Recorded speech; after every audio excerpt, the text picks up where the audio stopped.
My stepfather thinks he owns the house I inherited from my late dad and decided to set his own rules in it.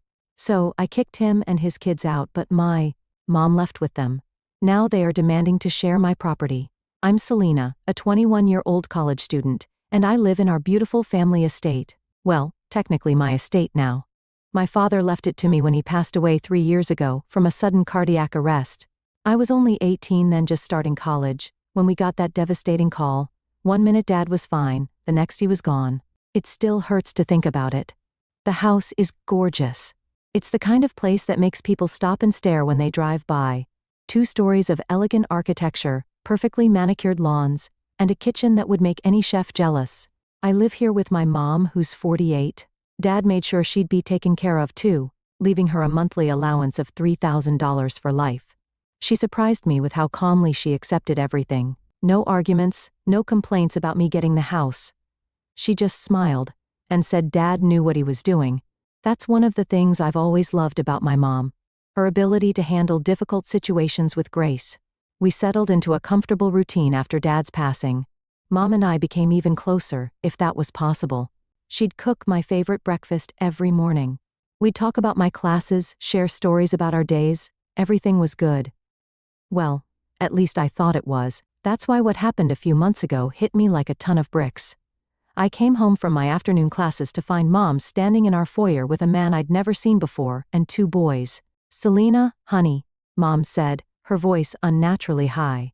"I'd like you to meet John, my husband." I stood there frozen. Husband? I must have looked like a fish out of water, opening and closing my mouth without any words coming out. "We got married yesterday," she continued, as if she was telling me she'd bought new curtains. John was younger than Mom. I'd later learn he was 6 years younger, and his 2 sons aged 12-14 stood behind him. But what really got to me wasn't just the shock of Mom remarrying. It was the fact that she hadn't told me she was even dating someone. No hints, no conversations, nothing. Just surprise, here's your new stepfather and stepbrothers. I watched in stunned silence as John walked around our house, my house, inspecting everything like he was a potential buyer at an open house. He ran his hands along the mahogany banisters, peered into every room, and nodded approvingly at the high ceilings. "This is even better than the pictures," he said, grinning. "We're going to enjoy living here." Something about the way he said it made my skin crawl, but I pushed the feeling aside. After all, when we sat down to talk that first day, John seemed okay. Not exactly warm, but not terrible either.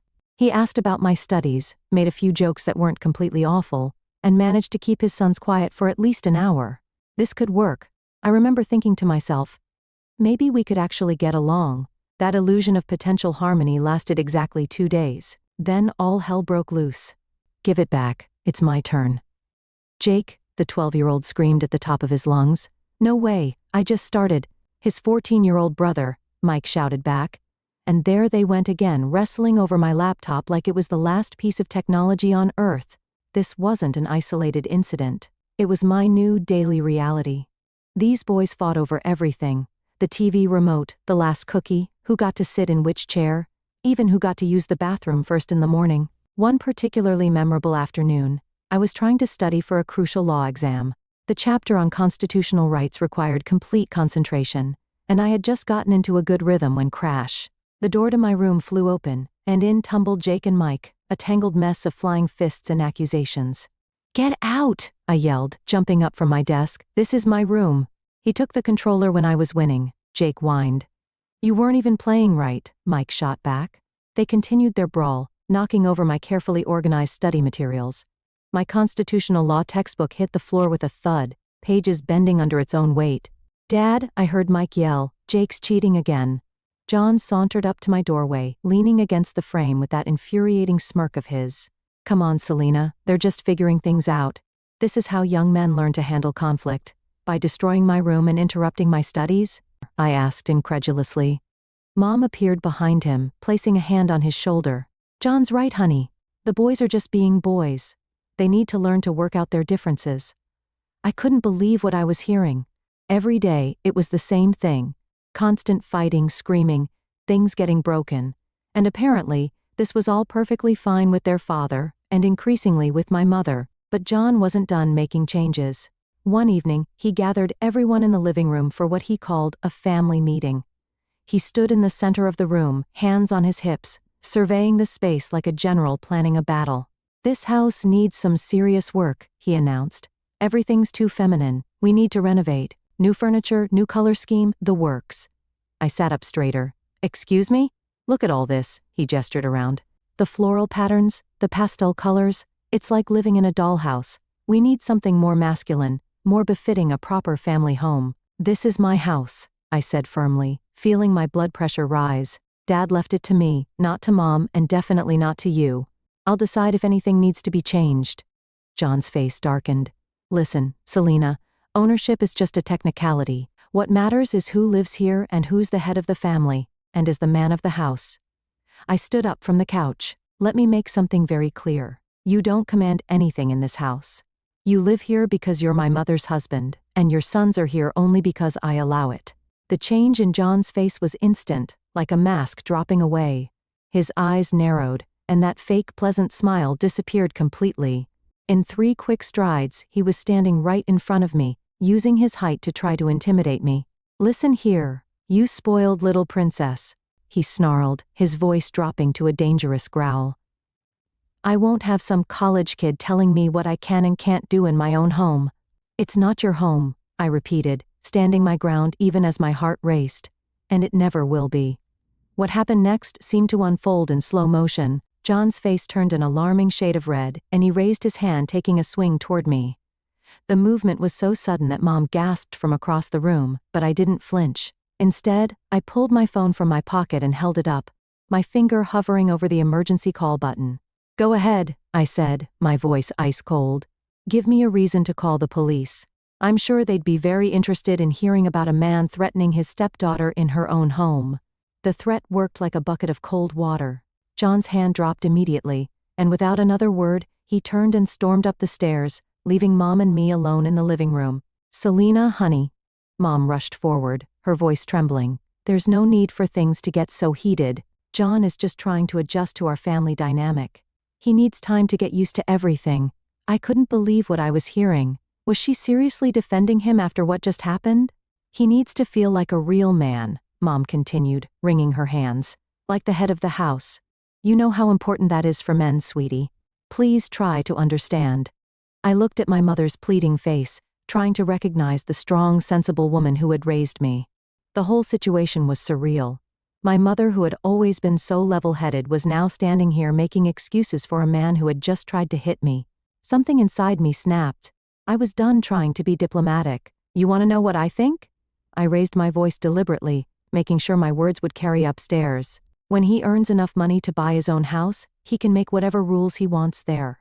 But this," I gestured around at the home my father had left me. "This isn't his house to command." The silence that followed was deafening. Then, from upstairs, we heard heavy footsteps followed by a violent bang. The sound of John slamming the bedroom door was so forceful it made the chandelier in the living room shake. After the confrontation with John, things in the house changed, but not in the dramatic way I'd expected. It started with breakfast. For as long as I could remember, mornings had been our special time. Mom would be in the kitchen by 7, humming softly while she worked her magic at the stove. The smell of freshly brewed coffee and whatever delicious creation she was making would drift up to my room better than any alarm clock. But now? Now the kitchen was silent in the mornings. The first time it happened, I thought maybe Mom had slept in. I came downstairs in my usual morning daze, expecting to smell coffee and breakfast, only to find an empty kitchen. The stove was cold, the coffee maker amused. Through the dining room window, I could see Mom in the garden, having coffee with John. I made myself some toast and tried not to think too much of it. Everyone's entitled to a morning off, right? But it happened again the next day. And the next. Soon, a week had passed, and the only sounds in the morning kitchen were the ones I made myself, fumbling around for cereal or bread. One morning, I finally worked up the courage to ask about it. I found Mom in the living room, reading a magazine, while John's boys argued over some video game in the background. "Mom," I started hesitantly, "is everything okay? You haven't been cooking breakfast lately." She looked up from her magazine, and for a moment I saw something flicker across her face. Regret, maybe? But it was quickly replaced by a cool detachment I'd never seen before. "Selena, you're 21 now," she said, her voice matter of fact. "You're an adult and perfectly capable of making your own breakfast. Besides," she gestured around, "this is your house, remember? You're the lady of the house now, so you should learn to take care of yourself." The words hit me like a slap. But I swallowed the hurt and nodded, not wanting to start another argument. The tension in the house was already thick enough to cut with a knife. I turned and walked away, pretending I didn't see John's smirk from where he sat in Dad's old armchair. As the days went by, I noticed other changes too. Mom's monthly allowance, the money Dad had left to ensure she'd always be comfortable, seemed to be disappearing faster than ever. I started seeing shopping bags from expensive stores appearing in the foyer. John had developed a sudden taste for fine dining, and every other night, they'd dress up and head out to the fanciest restaurants in town. "We're trying that new French place downtown," Mom would announce, pulling on her coat while John waited by the door. Don't wait up. I knew these restaurants, the kind where appetizers cost more than a week's worth of groceries. And every time they went out, it was Mom reaching for her purse when the bill came. My father's money, carefully set aside to take care of her, was now funding romantic dinners with a man who had tried to hit his stepdaughter just weeks ago. The fancy restaurant dates weren't enough apparently. Soon, Mom and John started taking weekend trips together. It started with romantic getaways to nearby bed and breakfasts, then evolved into longer excursions to beach resorts and mountain lodges. But their latest travel plan really took the cake. "Selena, we need to talk," Mom said one evening, catching me as I was heading up to my room to study. Her voice had that fake sweet tone she'd started using whenever she wanted something from me. "John and I are planning a romantic getaway next week. Just a few days. And we need you to watch the boys while we're gone." I actually laughed out loud thinking she was joking, but when I saw her serious expression, my laughter died in my throat. "Absolutely not," I said firmly. "Have you seen how they behave? They're like wild animals." Right on cue, a crash echoed from upstairs, followed by screaming. Mom winced but pressed on. "They're just active boys." "Active?" I cut her off. "They're dangerous. They could literally kill each other, and I'm not going to be responsible for that. What if one of them cracks the other's skull open during one of their fights? What if they break bones?" "No way, Mom. Please, Selena," she begged, grabbing my hand. "John and I really need this time together. We've been planning this trip for weeks." I pulled my hand away. "Then take them with you. Or better yet, leave them with John's mother. She only lives 15 minutes away." "Oh, she's too old to handle them," Mom said quickly. "And I'm too young," I shot back. "Besides, I have plans that week. I have a study group, assignments due." The argument went on for another hour, with Mom alternating between guilt trips and promises that the boys would behave. But I stood my ground. In the end, they had no choice but to take Jake and Mike with them. The morning they left, you'd think someone had died from the looks on their faces. John stomped around loading suitcases into the car, scowling like I'd personally ruined his life. Mom barely said goodbye, just gave me a disappointed look that was supposed to make me feel guilty. The house felt wonderfully peaceful after they left, but their sour attitudes had become the new normal. Every day it was the same thing. John and Mom walking around with faces like thunder, sighing heavily and exchanging meaningful looks whenever I entered a room. It was like they were competing in some sort of most miserable person contest. Meanwhile, the boys continued their daily warfare. Just yesterday, they'd had a full-on brawl over who got to use the TV first, complete with pushing, shoving, and enough screaming to wake the dead. And Mom? She barely even looked up from her phone. As if the constant fighting wasn't bad enough, my stepbrothers developed a new hobby, helping themselves to my belongings whenever I was at college. It started small. My wireless mouse disappeared one day, then my portable speaker the next. But soon they graduated to bigger targets. I came home from classes one afternoon to find my tablet missing from my desk. When I confronted Mike and Jake, they both shrugged, putting on their best innocent faces. "Haven't seen it," Mike said, not even looking up from his phone. "Nope, no idea," Jake echoed, suddenly very interested in his shoelaces. This went on for 3 days. 3 days of them playing dumb while I just knew one of them had taken it. Finally, I'd had enough. While Mike was at soccer practice, I marched into his room. The place was a disaster zone, clothes everywhere, candy wrappers stuffed between books, posters hanging crooked on the walls. I started searching methodically, going through drawers and boxes under the bed and the closet. And there it was, wrapped in one of his sweatshirts and stuffed in the back of his bottom drawer, my tablet. The battery was nearly dead, and he'd filled it with game apps and who knows what else. When he got home, the look on his face when he saw me holding the tablet was priceless. I was going to give it back, he mumbled. Like hell you were, I snapped. Stay out of my room and stay away from my things, but they didn't learn. A week later, I came home to find them both sprawled on the living room floor, my laptop between them, playing some game they'd downloaded. I snatched the laptop away, ignoring their protests.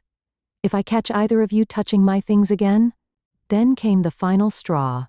I was walking home from campus one sunny afternoon when I saw them, a woman I'd never met before, standing with John next to my father's prized car, which had been pulled out of the garage.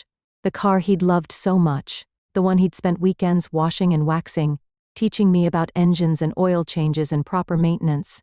My stomach dropped as I got closer and heard their conversation. Excellent condition, the woman was saying, walking around the car. I think it would be perfect for my commute. What's going on here? I asked, my voice sharper than I'd intended. The woman turned to me with a bright smile. Oh, hello. I'm here about the car. He listed it for sale online.